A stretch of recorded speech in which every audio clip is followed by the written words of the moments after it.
ভাই আমরা সংস্কার চাই, ভাই আমরা নির্বাচন চাই, ভাই আমরা আপনাদেরকেও বুঝাইতে চাই যে সংস্কার আর নির্বাচন দুইটা সাংঘর্ষিক না।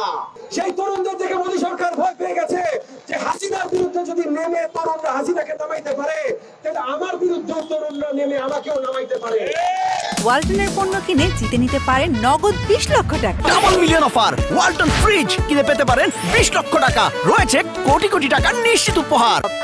আমাদের পতাকাকে কেউ অবমাননা করলে যেমন আমরা সেইটা কোনোভাবে মেনে নিব না, আমরাও যেন অন্য কাউকে অবমাননা না করি, সবাইকে সম্মান দেখাবো এবং আমরা চাইবো সবাই যেন আমাদের সম্মান দেখায়। গত 15.5 বছর ভারতের সাথে বাংলাদেশের যে সম্পর্ক ছিল, এইটা সম্মানের ভিত্তিতে সম্পর্ক ছিল না। ভারতীয় সরকার বাংলাদেশকে দেশ হিসাবে, আমাদের জনগণকে জাতি হিসাবে এবং আমাদের রাজনীতিবিদ হিসাবে কোন ধরনের সম্মান করে নাই। কিন্তু মনে রাখতে হবে যে এখানে শুধু ভারতের একার দোষ না।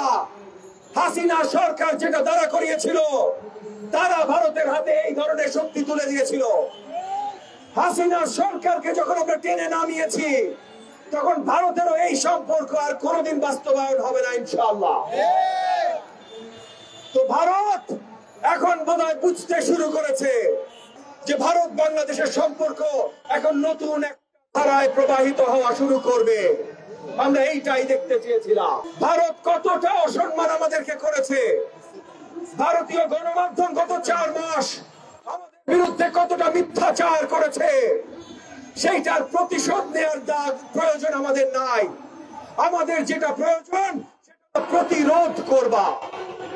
প্রথমত পরিষ্কার বিশ্বের সবাইকে জানিয়ে দিতে হবে যে বাংলাদেশের বিরুদ্ধে কেউ যদি অবস্থান নেন, সেটা প্রতিরোধ করবার জন্য 18 কোটি বাংলাদেশির রক্ত দিতে আমরা রাজি আছি।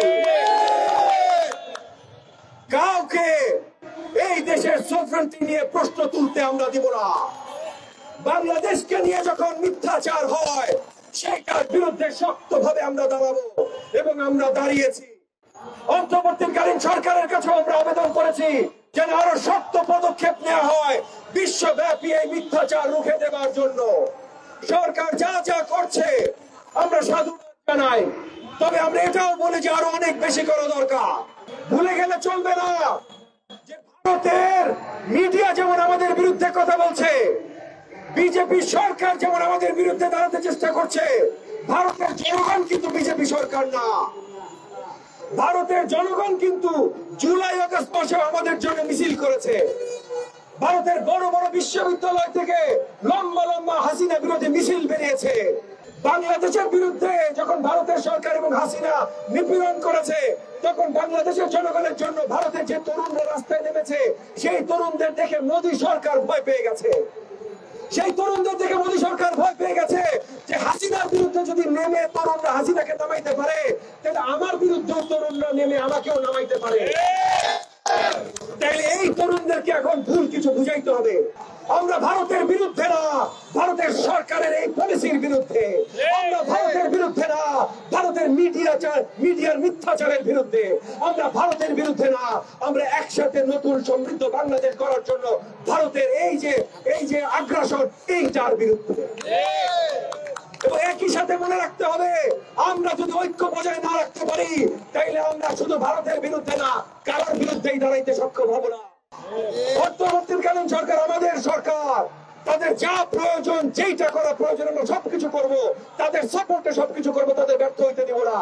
যখন অন্তর্বর্তীকালীন সরকারের কোন উপদেষ্টা মিডিয়ার সামনে, জনগণের সামনে বলেন যে রাজনৈতিক দলগুলো তাদেরকে ব্যর্থ করার জন্য কাজ করছে, তারা যখন বলেন রাজনৈতিক দলগুলো সংস্কার চায় না, শুধু নির্বাচন চায়, ভাই আমরা সংস্কার চাই, ভাই আমরা নির্বাচন চাই, ভাই আমরা আপনাদেরকেও বুঝাইতে চাই যে সংস্কার আর নির্বাচন দুইটা সাংঘর্ষিক না।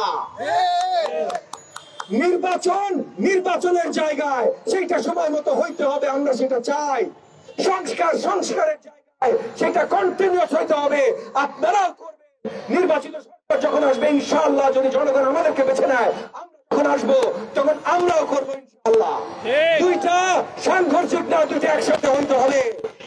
এবং মনে রাখবেন ভাই, জনগণের কাছে দায়িত্ব দিতে হবে এবং জনগণের কাছে দায়িত্ব একমাত্র ভোটের মাধ্যমেই দেওয়া যায়, অন্য কোনো উপায় এখনো বের হয় নাই। অন্তর্বর্তীকালীন সরকার আমাদের সরকার, তারা ব্যর্থ হইতে পারে না, তাদের ব্যর্থ হইতে দিব না, তাদের সাথে আমরা সবসময় আছি। আপনাদের লাগবে আপনারা ডাকবেন, কিন্তু মনে দুঃখ দিয়েন না, এই ধরনের কথাবার্তা বললেন না যে আমরা একত্রিত না, এই ধরনের কথাবার্তা বললেন না যে আমরা আপনাদের নামাইতে চাই। সঠিক সময়ে সঠিকভাবে সঠিক নির্বাচন দিবেন না, কথা আপনারা বললেন না। নির্বাচনের সময় মতো জায়গা মতো দেন, জনগণের হাতে তাদের যে বেসিক অধিকার তাদের হাতে তুলে দেন, বাকিটা বাংলাদেশের জনগণ দেখবে। হাসিনা বিরোধী আন্দোলন এই জন্য ছিল, আজকে ভারত বিরোধী কোনো কথা আমরা যদি বলি সেটাও এই কারণে, কারণ জনগণের জন্য আমরা সবাই দাঁড়াই।